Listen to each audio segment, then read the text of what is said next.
Assalamualaikum warahmatullahi wabarakatuh. Waalaikumsalam warahmatullahi wabarakatuh. Bismillahirrahmanirrahim. Alhamdulillahirabbil alamin. Wa bihi nasta'inu ala umuri din. Assalatu wassalamu ala asyrafil anbiya'i wal mursalin sayyidina wa maulana Muhammadin wa ala alihi wa ashabihi ajma'in, amma ba'du. Hadratul muhtaramin, para bapak sekalian, jemaah taklim kelas amali TNI Polri, dirahmati Allah Subhanahu wa taala. Alhamdulillah, pada kesempatan kali ini Allah izinkan kita untuk bermuajahah, bertatap muka kembali, mempelajari ilmunya Allah yang dibawa Rasulullah Sallallahu alaihi wasallam, yang didokumentasikan oleh para alim ulama. Semoga saja pembelajaran kita sore kali ini diberkahi Allah Azza wa Jalla. amin. Sehingga setelah pembelajaran berlangsung, Allah tambahkan kekuatan iman Islam, sehingga kita ini semakin layak diaku sebagai umat baginda Rasulullah Sallallahu alaihi wasallam. Dalam pembelajaran kita Ijen Daruri, kita Tauhid Malamat Nabi Ahli Sunnah wal Jamaah, kita akan melanjutkan ke halaman 19.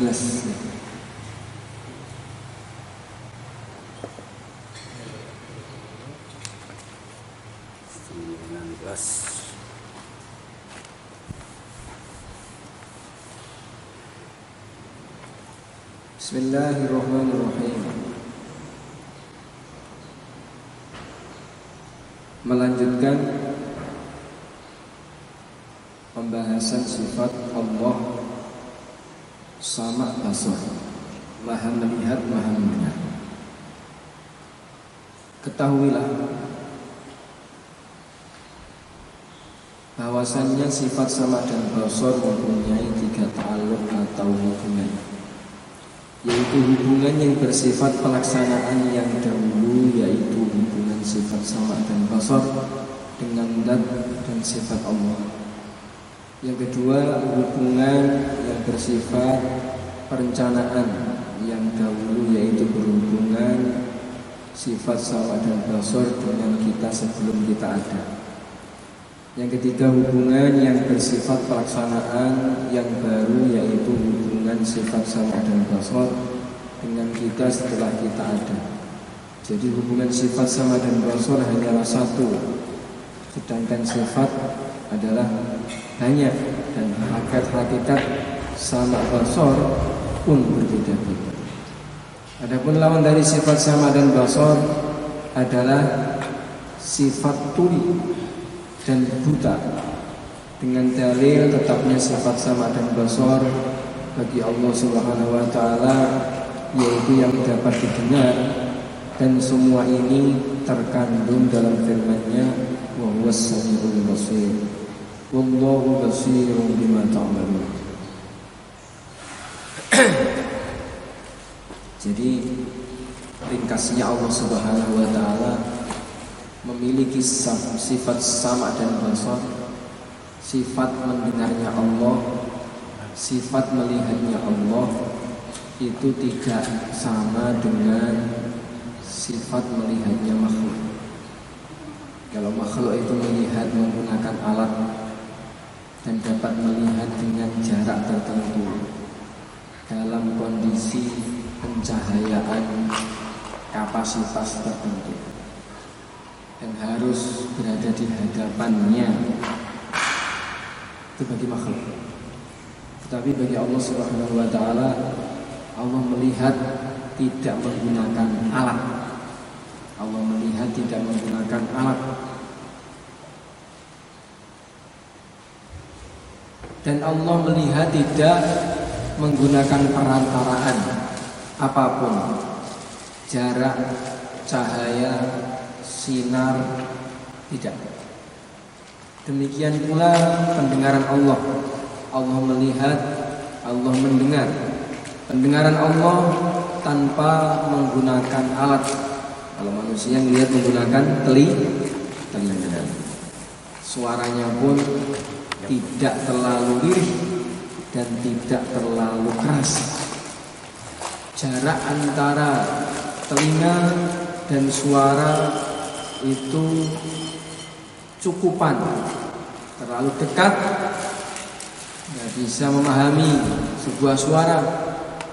Terlalu jauh tidak bisa memahami suatu perkara. Tetapi Allah Subhanahu wa taala pendengarannya sungguh, pendengaran Allah Subhanahu wa taala tidak menggunakan alat dan tidak tergantung dengan jarak.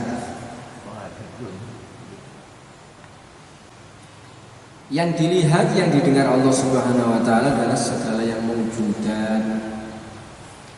Segala yang wujud Allah dengar, segala yang wujud Allah lihat. Kalau manusia yang dilihat benda, warna. Kalau manusia yang didengar suara. Tetapi bagi Allah suara, benda, warna ini didengar oleh Allah dan dilihat oleh Allah. Jadi Allah melihat warna, Allah melihat benda, Allah melihat suara, Allah melihat apapun yang wujud. Bahkan yang qadim ataupun yang qadim.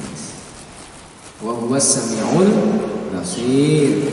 Dan dialah yang maha mendengar lagi maha melihat. Allahu basirun bima ta'malun. Dan Allah maha melihat dengan apapun yang kalian kerjakan. Sabda Rasulullah sallallahu alaihi wasallam,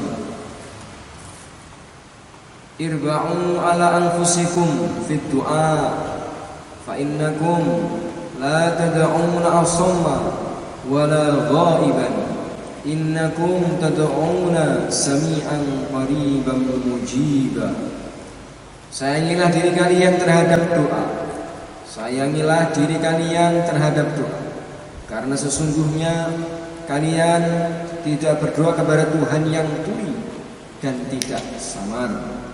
Sesungguhnya kalian berdoa kepada yang maha mendengar dan lagi dekat, lagi maha mengabulkan. Ya. Tapi juga di sebagian riwayat ada seorang yang dia itu dikirnya keras-keras seorang sahabat, sehingga sahabat yang lain itu komplain. Wah, itu kok ada sahabat dikirnya kau kenceng banget, kayaknya riak dia. Oh enggak, dia itu malah muqarrabin, orang-orang yang dekat kepada Allah. Tapi juga Nabi seperti dalam hadis ini, ya kalau doa itu nggak usah teriak-teriak. Gusti Allah itu maha melihat, maha mendengar. Terus bagaimana sikap kita? Kalau saatnya kenceng ya dikencengkan saja. Kita jadi imam misalkan, ya bagaimana nggak kenceng? Wah, terkadang makmum itu perlu mendengarkan doanya imam agar bisa merasakan. Oh, ini imam sedang doa tentang rezeki, imam doa tentang kesehatan, imam doa tentang hidayah.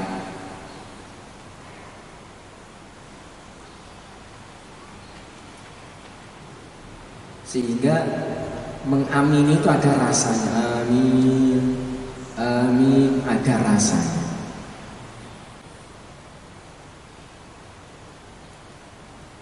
Pas kita sholat tahajud, sholat sendirian, ya udah Yang penting telinga kita bisa mendengar apa yang kita panjatkan kepada Allah Subhanahu wa taala. Bahkan terkadang dalam satu kondisi doa itu enggak terungkap, cukup terbesit dalam hati, itu pun juga sudah lantunan doa. Maka para ulama mengatakan ada namanya kalamun nafsi, pembicaraan hati. Sepertinya diam, tetapinya hatinya berkata-kata. Nah, itu namanya kalamun nafsi.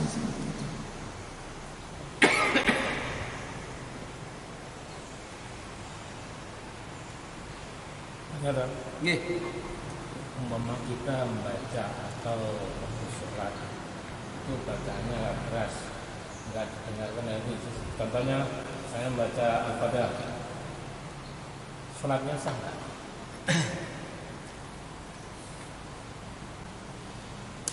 Kalau secara fikih itu yang namanya bacaan, apalagi yang fardu itu minimal didengarkan oleh telinga kita dalam kondisi normal gitu. Harus kedengeran dari semua. Paling enggak begitu itu ada seruing itu nampak, itu namanya baca. Kalau namanya itu umi. Kalau secara toto lahiring atau secara tata lahirnya itu harus diperdengarkan ke telinga sendiri. Kalau zikir pakai pengeras suara yang seperti kita dengar di masjid-masjid, terutama di daerah Pasuruan, di Mojokerto dan ke timur sana itu kan kalau zikir di Malang itu kan pakai pengeras suara, itu gimana Ustaz? Boleh enggak? Jadi kita zikir dengan suara keras itu bagaimana? Itu kalau dengan zikir kita itu menjadikan orang-orang ikut berzikir, memberikan suasana zikrullah, yaitu bagus sekali. Bagus sekali. Tapi juga seharusnya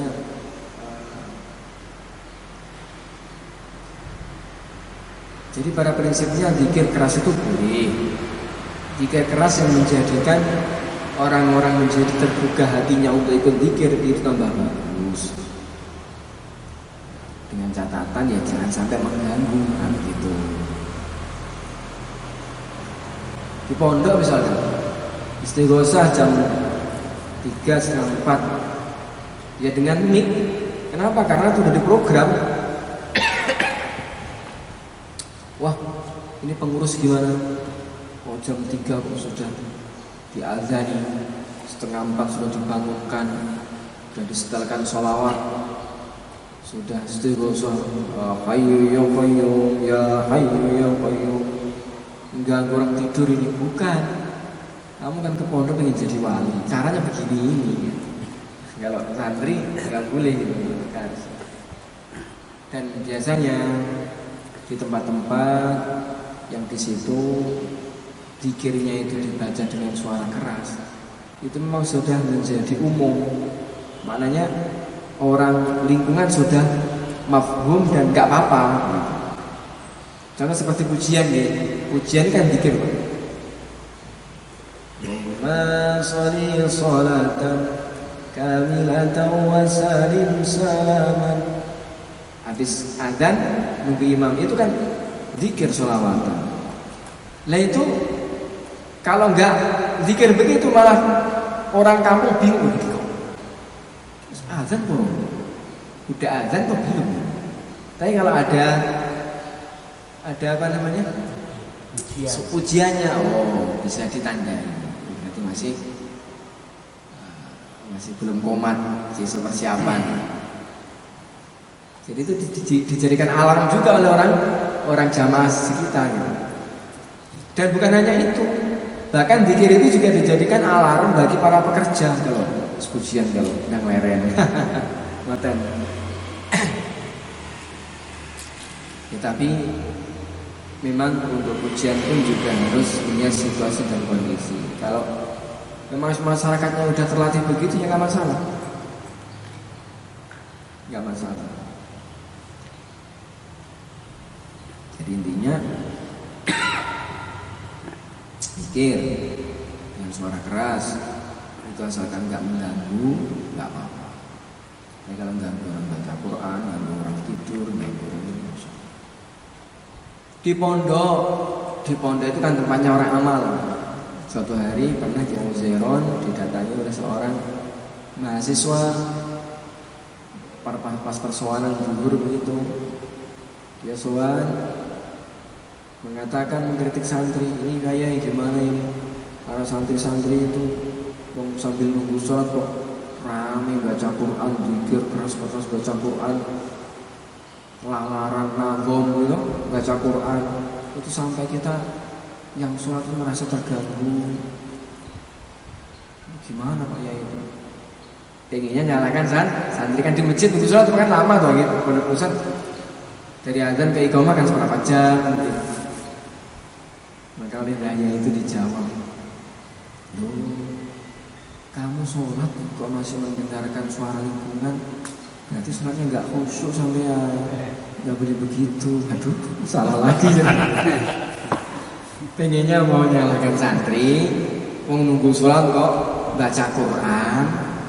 Akhirnya apa? Ganggu orang sholat qobliyah gitu kan sholat qobliyah.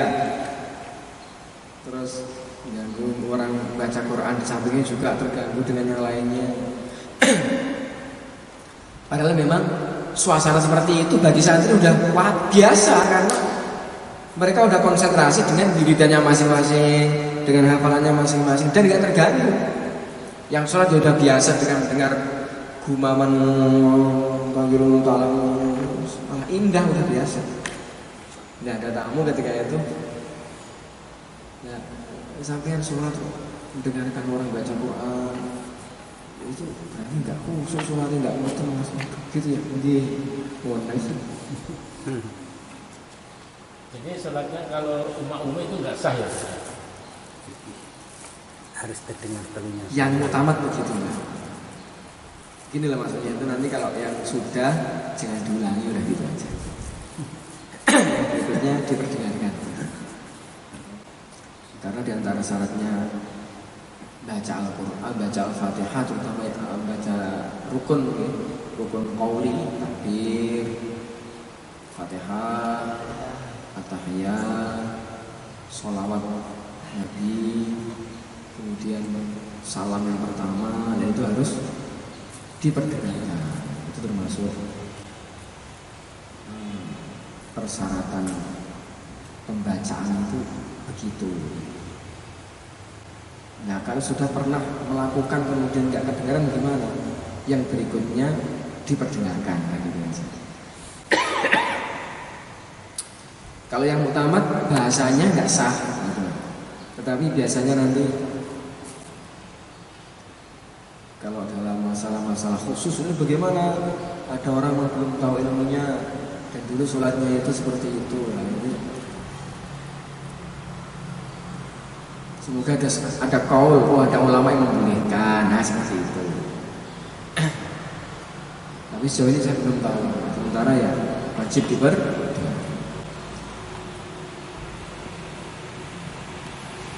Kalau sholat munfarid, maghrib, isya, subuh itu apa harus dibaca keras juga, Ustaz? Walaupun sendiri. Jadi bacaan sunnah membaca keras di waktu yang keras dibaca yaitu subuh, maghrib, isya itu bagi imam dan munfarid. Bagi munfarid ataupun imam suaranya dikeraskan. Ya tentunya kalau jadi makmum jadi sendiri ya. Kalau sendiri ya nggak sekeras imam. Yang penting dengar telinga sendiri ya. Dengar telinga ya nggak keras, agak keras dikit. Ya gitu. Telinganya sebelah lah. Kalau kita baca sendiri, bismillahirrahmanirrahim.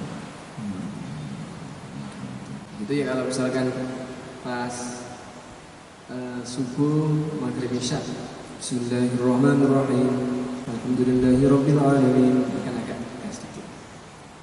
Nah, kalau jadi imamnya banyak, ya kita rasakan sampai terdengar.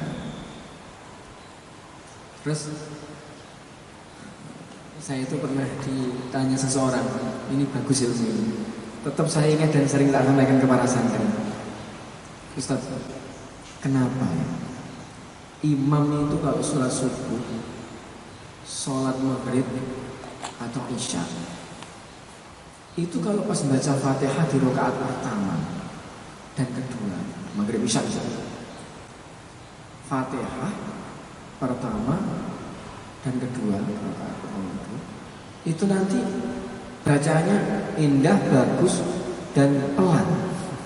Tapi giliran rakaat ketiga, keempat, kok makmum pun sampai ketinggalan itu sebenarnya kenapa loh Ustaz? Gak bisa jawab. Ya Allah, ya Allah, ya Allah, pertanyaan bagus sekali. Sebenarnya kalau dia mau ngomong itu sebenarnya imam gitu tuh ikhlas enggak? Maunya tanya gitu. Iya, cuma adabnya itu. Jadi standar ya, Mbah, nanti kalau kita jadi imam, Alhamdulillahirabbil alamin, Arrahmanirrahim, Maliki yaumiddin, Iyyaka na'budu wa iyyaka nasta'in, misalnya seperti itu. Ya, nanti kalau pas baca di sir rakaat keempat, ketiga, Bismillahirrahmanirrahim, Alhamdulillahirabbil alamin, Arrahmanirrahim. Ya begitulah paling enggak. Minimalnya itu makmumnya juga sudah selesai baca Fatihah. Ya paling nggak begitulah ya, idealnya begitu. Ya memang kalau pas baca sendiri lirih atau diberi waktu berapa kira-kira separuh bacaan Fatihah seharusnya surat. Ideal enggak? Seharusnya sama. Samain aja bacaannya. Seharusnya sama. Kenapa kok tidak? Kan begitu loh, masalah loh. Alhamdulillahi rabbil alamin, Ar-Rahmanir Rahim. Wow. Giliran tuh. Allah berlah. Kasihan makmumnya gitu. Kadang-kadang nggak sebelum selesai sudah ruku nih. Kan ada yang menceritakan bahwa setiap Fatihah, setiap ayat itu ada jawaban dari Allah, itu kan suruh pelan-pelan itu. Tanya Ustaz, apakah bukan riya itu imam? Ya itu urusan imam sendiri itu. Tapi begini loh, Iya ya. kita nggak pungkiri bahwasanya Nabi menganjurkan kepada kita untuk membaca Quran itu dengan lughul Arab, dengan lahnul Arab, dengan lahjah gaya bahasa Arab gitu. Dan kemudian dengan suara indah, dikarenakan Allah Subhanahu wa taala itu sangat suka mendengar bacaan kitabullah dari nabinya. Itu ridhonya Allah itu melebihi sukanya seorang tuan yang mendengarkan nyanyian budak wanitanya. Itu pertama. Makanya baca Arab, baca Quran ya yang sebaik mungkin. Terus kemudian bagi seorang imam, memang imam yang pilihan itu adalah imam yang bacanya bagus, indah, sehingga makmumnya terasa nyaman. Dan nggak bisa kita pungkiri bahwa keindahan itu bisa menambah kekhusyuan. Makanya ya memang harus diindahkan karena Allah, memang harus ditartilkan, warattil Qur'an tartila, harus ditartilkan. Tetapi juga jangan nanti kalau pas baca sirri kemudian langsung wut Allahu akbar. Allahnya pelan. Sami'allahu liman hamidah. Rabbana wa lakal. Sakit dipahami ya Pak. Jadi kalau jangan jadi imam Ya, harus gitu. Belajar terus Ustaz biar bagus bacaannya.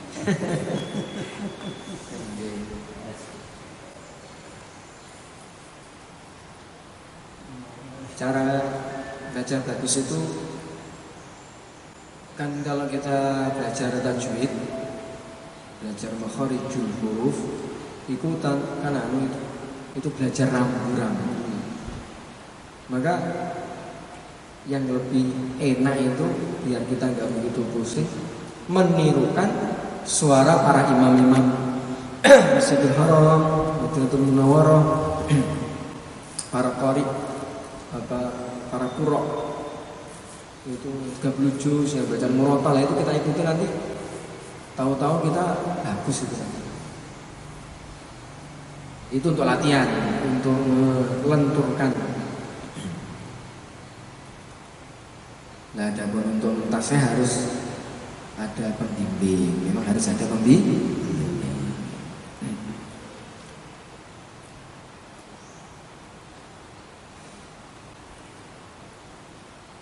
Dan kalau baca Quran, ya pilih suara yang terbaik dari suara-suara kita yang baik.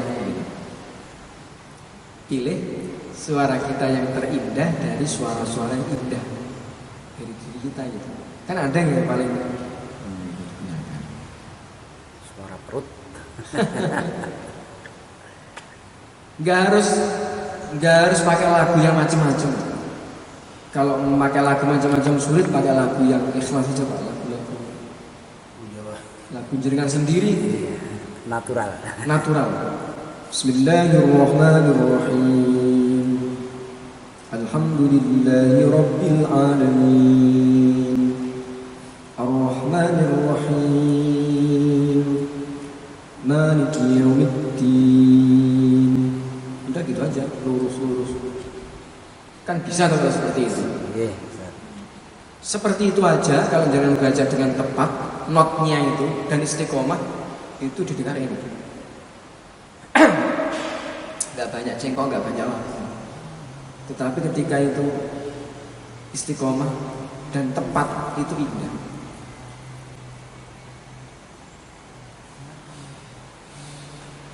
Alam tara kaifa fa'ala rabbuka bi ashabil fil. Alam yaj'al kaydahum fi tadlil. Wa arsala 'alaihim tayran ababil. Hanya gitu aja. Yes, itu nanti para bidadari dari langit turun. Ini siapa yang baca Quran? Ya ilaha illallah. insyaallah.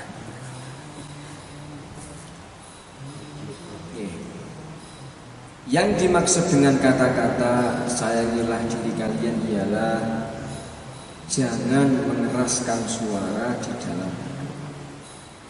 Sesungguhnya para ulama telah bersepakat bahwa Allah adalah Maha mendengar, lagi Maha melihat, dan apabila tidak mempunyai sifat sama dan basar, niscaya Allah akan mempunyai sifat tuli dan buta.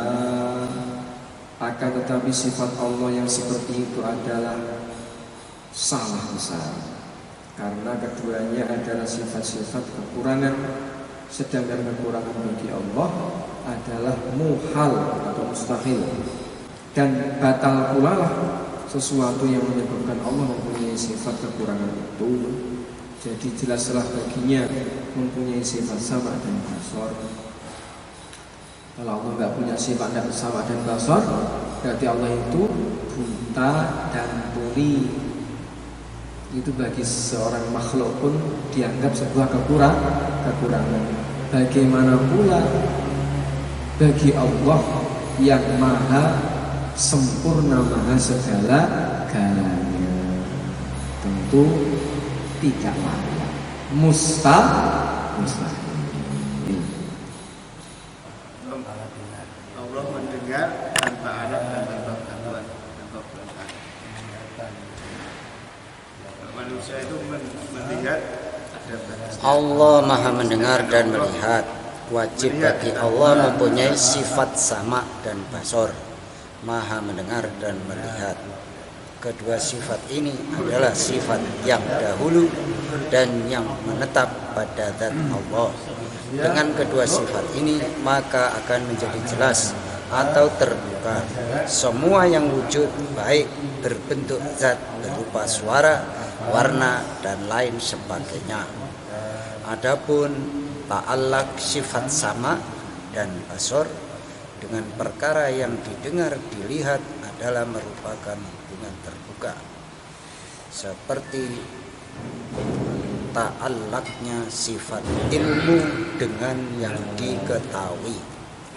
Oleh karena itu wajib bagi kita meyakini bahwa perkara yang didengar bukanlah merupakan suatu penemuan yang dicapai dengan penglihatan, dan bahwa penemuan yang dicapai dengan penglihatan dan bahwa penemuan yang dicapai dengan melalui pendengaran dan satu penglihatan bukanlah merupakan suatu penemuan yang dicapai dengan ilmu. Jadi setiap penemuan yang tiga tersebut mempunyai hakikat sendiri-sendiri yang mana pengertiannya wajib diserahkan kepada Allah Subhanahu wa taala. Penemuan tersebut bukanlah seperti apa yang kita lihat, di mana penglihatan sebab melihat dapat memberi suatu kejelasan di atas ilmu. Bahkan seluruh sifat Allah itu utuh, sempurna, tidak mungkin ada kesamaran, tambahan, kekurangan dan lain sebagainya. Oleh karena itu Allah tidak akan samar pendengarnya dari segala yang wujud. Sekalipun sangat halus dan lembut, pendengarannya tidak mengenal batas dan penglihatannya pun tidak mengenal kegelapan. Perlu dimengerti bahwa pendengaran Allah bukanlah menggunakan perantaraan lubang atau daun telinga. Begitu pula Allah melihat tidaklah melalui biji atau pelupuk mata. Sebagaimana Allah mengerti tanpa menggunakan hati dan menyiksa dengan tidak menggunakan anggota tubuh, menciptakan dengan tidak menggunakan peralatan. Karena sifat-sifat Allah tidak menyerupai dengan sifat-sifat makhluk, seperti zatnya tidak menyerupai zat makhluk.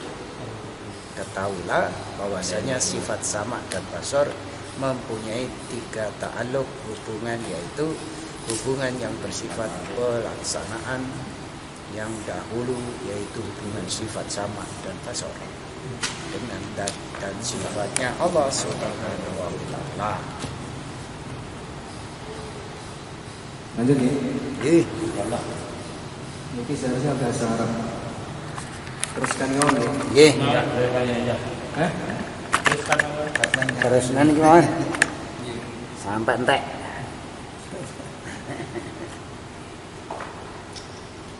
Bismillahirrahmanirrahim. Kita lanjutkan pembahasan kepada sifat kalam bagi Allah Subhanahu wa taala. Allah Maha berbicara atau kalam. Wajib bagi Allah mempunyai sifat kalam, Maha berbicara. Sifat ini merupakan sifat terdahulu yang ada pada zat Allah. Dan sifat ini tidak berubah huruf atau suara. Sifat ini bersih serta tidak berada di depan dan di belakang sesuatu. Juga bersih dari i'rab dan bina menurut istilah ahli nahwu dan shorof. Serta bersih pula dari diam di hati. Misalnya Allah menyembunyikan kalam di dalam zatnya, di mana Dia sendiri yang berkuasa mengucapkannya. Bersih dari kerusakan yang sangat samar. Misalnya Allah tidak kuasa mengucapkan seperti dalam keadaan tidak bisa berbicara ketika masih kecil, dan bersih pula dari sifat-sifat kalam perkara. Sifat kalam Allah hanya satu, tapi mempunyai beberapa bagian pertimbangan. Oleh karena itu, jika dipandang dari segi hubungannya dengan melakukan sholat misalnya, maka baru dinamakan perintah. Jika dipandang dari segi hubungannya dengan perintah meninggalkan zina misalnya, maka dinamakan larangan. Jika dipandang dari segi hubungannya dengan Fir'aun yang mengerjakan ini dan itu misalnya, maka dinamakan kalam berita. Jika dipandang dari segi hubungannya dengan orang-orang yang mendapat surga, maka dinamakan janji. Jika dipandang dari segi hubungannya dengan orang-orang yang berbuat maksiat, maka akan masuk neraka, maka dinamakan ancaman. Dan sifat kalam ini pula bergantung pada semua perkara yang wajib, jaiz, dan perkara yang mustahil, seperti sifat ilmu. Hanya saja ta'aluk sifat ilmu adalah hubungan atas terbukanya perkara yang maklum, sedangkan ta'aluk sifat kalam adalah berhubungan dengan menunjukkan. Adapun ta'aluk sifat kalam bila dinisbatkan kepada selain perintah dan larangan, maka dinamakan hubungan yang bersifat pelaksanaan yang terdahulu. Apabila dinisbatkan pada keduanya perintah dan larangan dan tidak mensyaratkan wujudnya, maka demikian pula dinamakan hubungan pelaksanaannya yang dahulu. Dan apabila keduanya mensyaratkan wujud perintah dan larangan, maka hubungan kalam dinamakan ta'aluk perencanaan yang dahulu, sebelum wujudnya perintah dan larangan, dan hubungan pelaksanaan yang baru setelah wujudnya perintah dan larangan. Karena itu Allah adalah zat yang maha berbicara dengan memberi perintah, larangan, janji, ancaman beserta ucapan yang kekal adanya dan tanpa permulaan, juga yang terdahulu dan tanpa ada yang tetap pada zatnya. Masya Allah. Kalam Allah tidak menyerupai dengan kalam makhluk, tidak merupakan suara yang timbul karena dibawa oleh udara atau saling bersentuhan beberapa jisim, dan tidak pula berbentuk huruf yang dapat terputus-putus disebabkan tertutupnya bibir atau gerak-gerakannya lidah.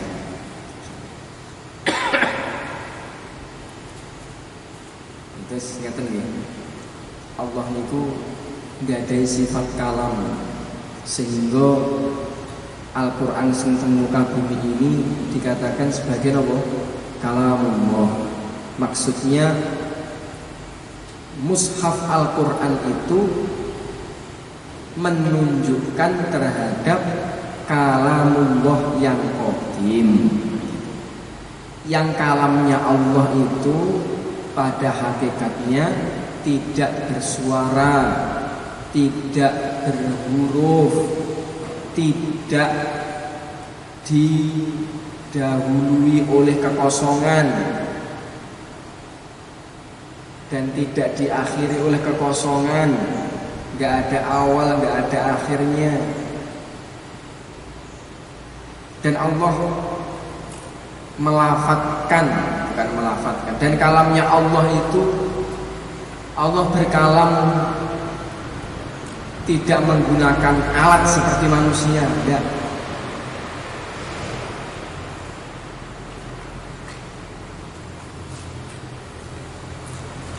Kalam Allah ungkapannya bermacam-macam. Apabila kalam Allah ini berkaitan dengan perintah sholat misalkan, itu namanya adalah perintah. Kalam Allah yang berkaitan dengan wala taqrabuz zina, jangan mendekati zina, berarti larangan. Larangan berbuat zina. Kalau misalkan kalam Allah berkaitan dengan menceritakan informasi surga, informasi neraka, informasi umat-umat terdahulu, maka itu adalah sebuah berita. Kalau Allah menceritakan mengenai orang yang takwa nanti akan dimasukkan surga, maka itu adalah janji.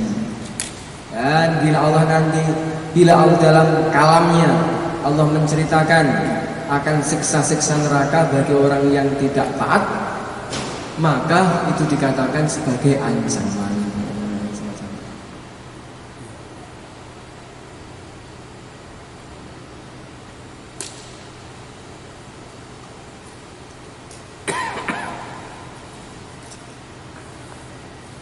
Nabi Musa sendiri telah mendengar kalam Allah dengan tanpa huruf dan suara, sebagaimana orang-orang mulia bisa melihat zat Allah di akhirat yang tidak berbentuk benda dan tidak pula merupakan sifat yang baru seperti makhluk.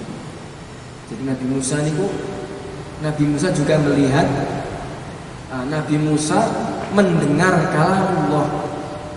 Yang mendengar siapa? Nabi Musa. Cara mendengarnya bagaimana? Kita nggak tahu. Terus kalamnya Allah seperti apa? Wallahu a'lam. Tapi yang jelas Allah jadikan Nabi Musa itu faham akan kalam-kalamnya, seperti itu. Sebagaimana Rasulullah SAW ketika beliau ke Sidratul Muntaha, di sana berjumpa, di sana Nabi berjumpa dengan Allah, bertemu dengan Allah, berbincang dengan Allah. Yang di sana itu Nabi, Allah tidak bertempat. Seperti apa penglihatan Nabi kepada Allah? Bagaimanakah melihatnya Nabi ke Allah? Tidak bisa diceritakan. Masya Allah, Masya Allah.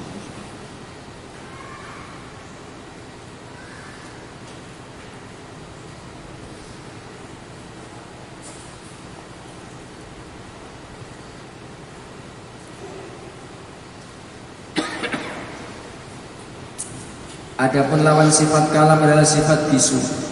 Yang dimaksud dengan sifat bisu adalah tidak adanya kalam yang bersifat zat atau kalam batin. Baik tidak adanya kalam tersebut disebabkan oleh bencana atau tidak serta diam. Diam dalam hal ini juga termasuk pula di dalam kategori bisu. Allah itu enggak bisu. Bisu itu artinya tidak berbicara. Diam itu termasuk temannya bisu. Allah itu enggak diam, selalu berkalam.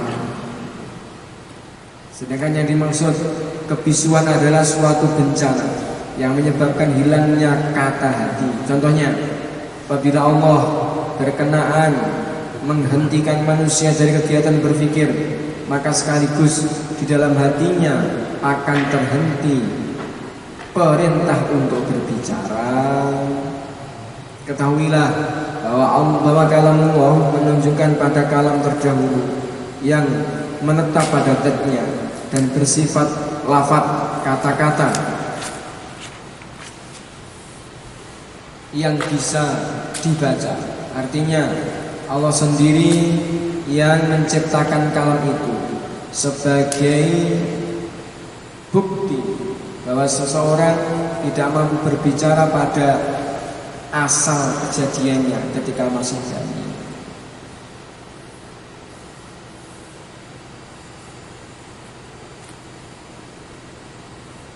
Barang siapa mengingkari bahwa di antara kedua sampul Al-Quran isi atau kandungannya terdapat kalamullah, maka dia telah kufur, kecuali bila ia menghendaki bahwa yang di antara keduanya adalah sifat yang menetap pada zat Allah serta adanya lafaz-lafaz yang kita baca merupakan yang baru wujudnya, dengan catatan tidak boleh kemudian dikatakan bahwa Al-Quran itu baru. kecuali pada tingkatan belajar, karena Al-Quran kalam adalah sifat yang menetap pada zat Allah, namun berbentuk majaz, lafaz yang dipindahkan arti asalnya ke dalam arti baru. Jadi kalau kita ditanya, ini apa? Mushaf Al-Quran. Ini ada tulisan Bismillahirrahmanirrahim, Alhamdulillahirabbil alamin, misalkan. Tulisan ini kalamullah hakiki atau makhluk? Ya kalau kita disuruh untuk memperinci, tulisannya itu makhluk. Karena apa? Berhuruf. Tulisannya ada huruf. Bacaan saya alhamdulillah itu makhluk. Karena ada apanya? Ada suaranya, ada bermulanya. Sebelum ngomong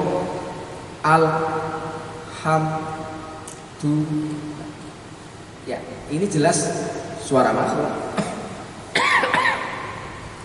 Kertasnya ini adalah makhluk ciptaan hidayah, al-khair gitu.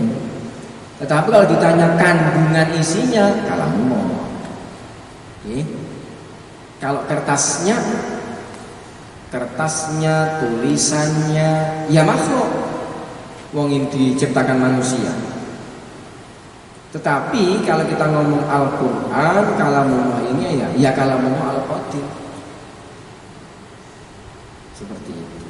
Fotokopi kefahaman dari kalamullah adalah seperti yang tersurat dalam Al-Quranul Karim.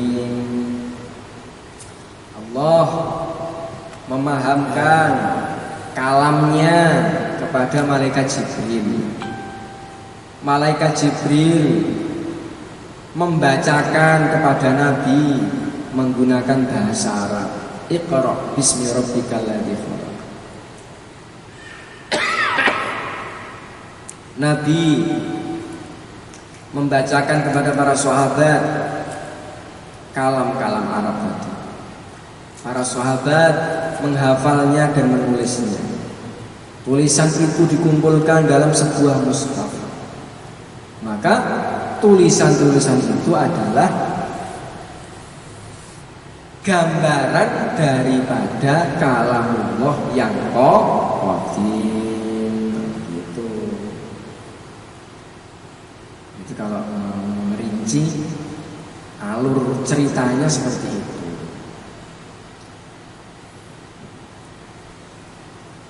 Lagi pula bila dikatakan bahwa Al-Quran itu baru, dikhawatirkan adanya persangkaan bahwa sifat yang menetap pada Allah itu baru.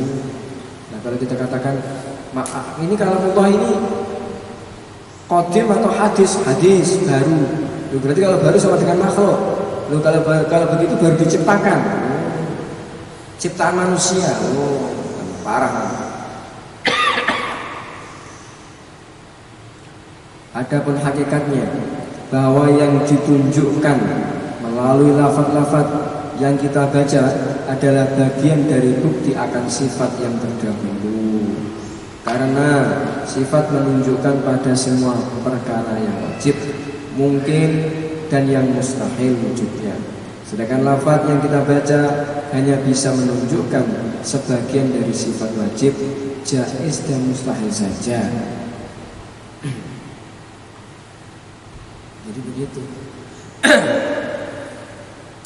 Yang termaktub dalam Al-Quranul Karim itu merupakan gambaran daripada sifat kalamullah yang qadim.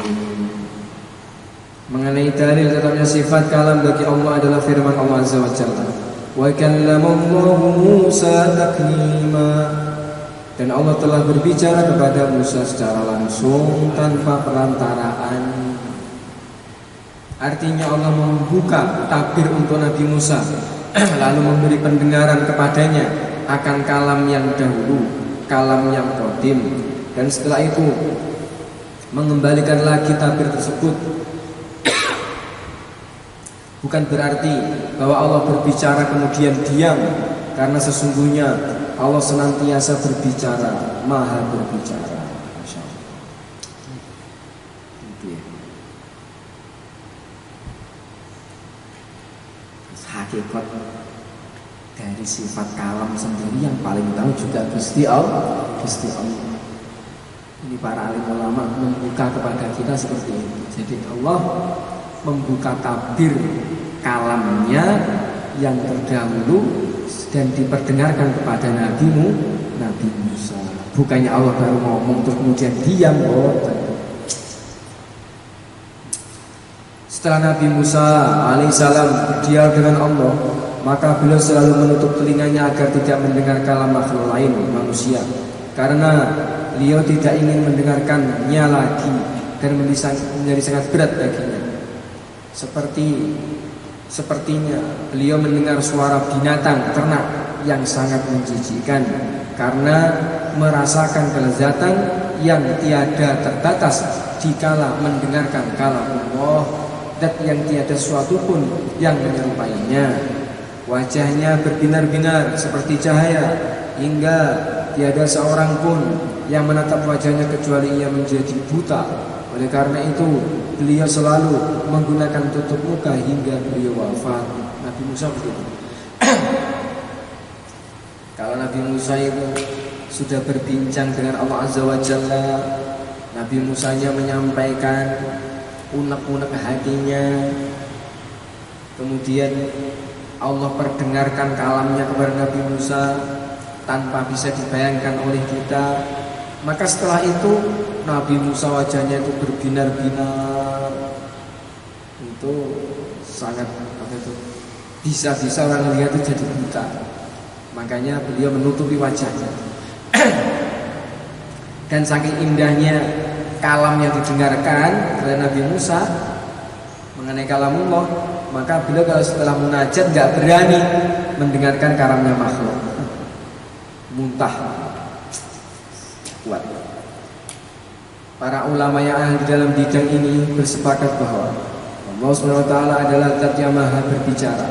Lagi pula setiap yang hidup pasti menerima sifat kalam ini, yakni perkara yang diterima oleh segala sesuatu dan tidak akan pernah sunyi darinya, kalam tersebut maupun dari lawannya. Apabila Allah tidak mempunyai sifat kalam, pasti akan mempunyai sifat yang berlawanan dengan sifat kalam itu. Akan tapi keberadaan Allah dengan lawan sifat kalam adalah muhal, tidak mungkin, karena sifat itu merupakan kekurangan, sedang kekurangan bagi Allah adalah muhal. Adapun sifat yang ketujuh yaitu kudrah, iradah, ilmu, hayah, sama, basor, dan kalam dinamakan sifat-sifat ma'ani, yaitu yang wujud sekiranya tabir Allah dibuka, niscaya sifat-sifat tersebut dapat dilihat dan didengar. Dan ketujuh sifat ini selalu menetapi pada sifat yang ketujuh lainnya dan dinamakan sifat ma'nawiyah, yaitu perkara-perkara yang bersifat perhitungan pertimbangan. Jadi makanya wujud kidam baqa mukhalafatuhu lil hawadisi qiyamuhu bi nafsihi wahdaniyah. Ini mulai ini. Kudrah satu, iradah, ilmu, hayah, sama, basor, kalam. Namanya apa ini? Sifat ma'ani. Nah, mulai qadiran ini maknawiyah. Qadiran muridan aliman hayyan sami'an basiran mutakalliman, menetapi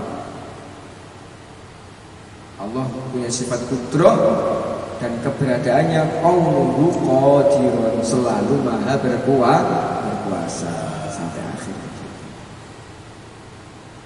Jadi yang kesimpulan yang harus kita yakini adalah bahwa Allah memiliki sifat kalam. Kalamnya Allah nggak sama dengan kalamnya makhluk. Kalau kalamnya makhluk menggunakan alat dan ada awalannya, ada akhirnya, ada suaranya, ada hurufnya, Allah nggak seperti itu. Wallahu a'lam. Cukup insyaallah. Semoga obrolan kita di sore ini membawa keberkahan. Allahumma Amin.